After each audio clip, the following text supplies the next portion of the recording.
Ayan, ganyan pala ako hiwa ng pinya.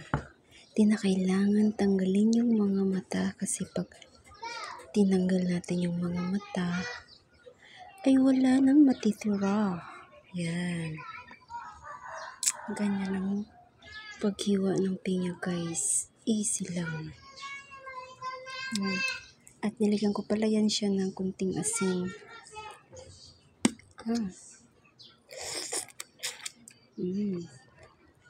Ayan po siyang pagkain, guys.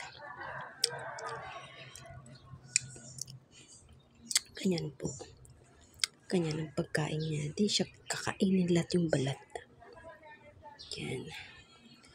Tignan natin. Yan.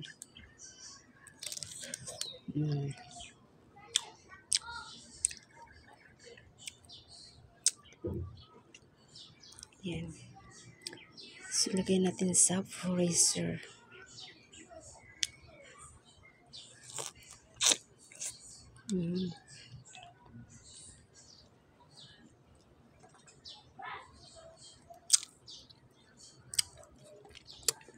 Ulang pa ng asin.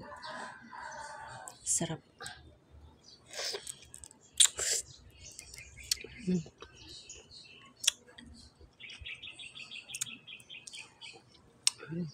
Sarap.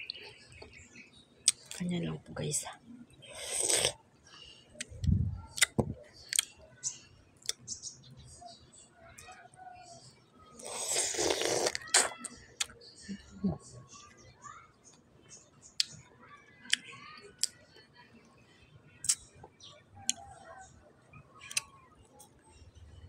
Para may dessert tayo.